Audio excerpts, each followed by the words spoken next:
Conscience and Science Correction. CS Correction, applying smart deals. Uko rero twabibabwiye, CS Correction ni company cyangwa se ubyite ikigo biyemeje kwigisha abantu kubahugura ibintu byinshi. CS Correction yashinzwe kuva 20 Mutarama umwaka w'ibihumbi 2000. Urumva ko tumaze igihe kirekire dukora. CS Correction igizwe na departments enye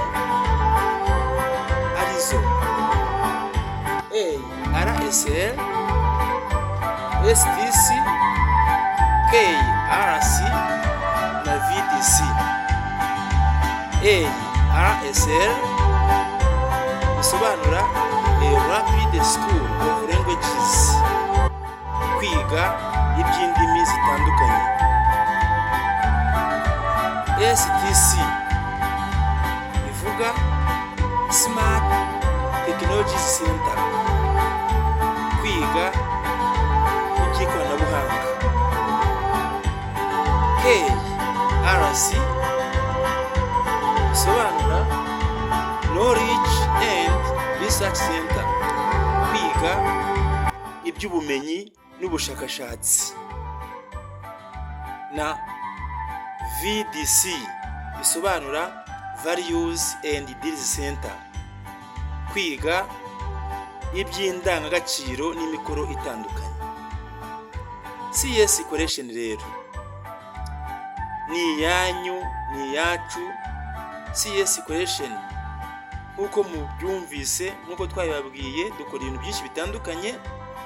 Twe twarateguye kugira ngo ibyo dutanga bigira abantu akamaro.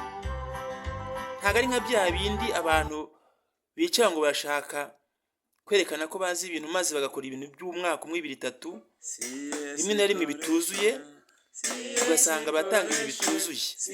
Twe twarikiye turategura imyaka myinshi, imyaka irenze 20-25 dutegurira ibintu. Nitwe tuyifite twenyine, twarabikoreye. CS Correction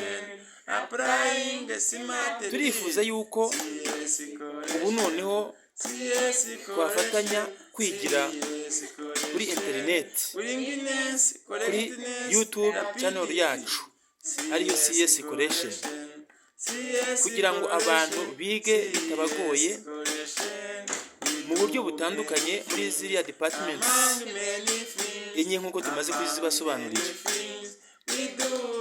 Ni muduhamagare rero kuri nimero ya telefoni 078 52 69 9 669. Ni 078 52 69 9 669. Maze tuvugane uburyo bw'imikorere, kandi mukomeze no kudusura kuri YouTube channel yacu CS Correction. Ariko mwibuke cyane cyane gukanda kuri subscribe ndetse na like, muvuze inzogera kugira ngo notification zibagereho, maze dukomeze twige.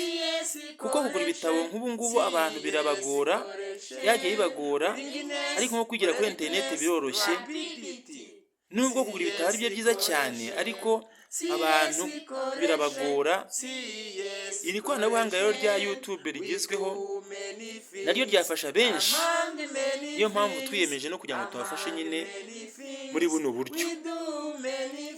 Ibi bintu byacu rero nta muntu ugomba kubikinisha, kuko ubu ni uburenganzira bw'umuhanzi, bw'abahanzi. Nta ugomba kubikinisha nk'uko mubizi. Ibi nitwe tubifite by'agaciro, abandi ibi byaba birimo amakosa cyangwa se ari ibintu bidateguye neza. Turifuza rero ko abantu badukurikira kugira ngo tugende dukora neza ibintu byiza kandi bisobanutse. CS Collection, Conscience and Science Collection, CS Collection, Applying Smart Deals, CS Collection, Life is a Collection. Thank you. CS Collection rero nk'uko twabibabwiye nyine yashinzwe ku itariki 20 Mutarama mwaka 2000. Kugeza ubu murumva imyaka ishize ni myinshi cyane. CS Collection dukora ibintu byinshi bitandukanye muri ariya mashami ane yose nk'uko tumaze kuyababwira. Wowe iyo tugannye uhitamo ishami ukurikira ibijyanye nyine n'icyo ushaka, maze ukaba ari cyo ubona, ukaba ari cyo wiga cyangwa akaba ari cyo ujyamo, kandi nta wabura icyo yiga cyangwa se ajyamo muri ari amashami yacu yose ko ari ane: kwiga iby'indimi, iby'ikoranabuhanga, ubumenyi n'ubushakashatsi, indangagaciro n'imikoro itandukanye. Hari byinshi bigiye birimo tuzagenda tubasobanurira. CS Collection rero ni mutugane, dukorera mu mujyi wa Kigali hano ku Gisozi, niho hari ibiro byacu. CS Collection mutugane dukorane. Telefoni yacu nk'uko twabibabwiye ni 0788 52 69 969. Ni mutugane rero kugira ngo turusheho gukorana, kandi iyo nimero tubabwiye iri no kuri WhatsApp yacu. CS Collection, Applying Smart Deals. CS Collection ni yacu, CS Collection ni yanyu, Life is a Collection. Thank you.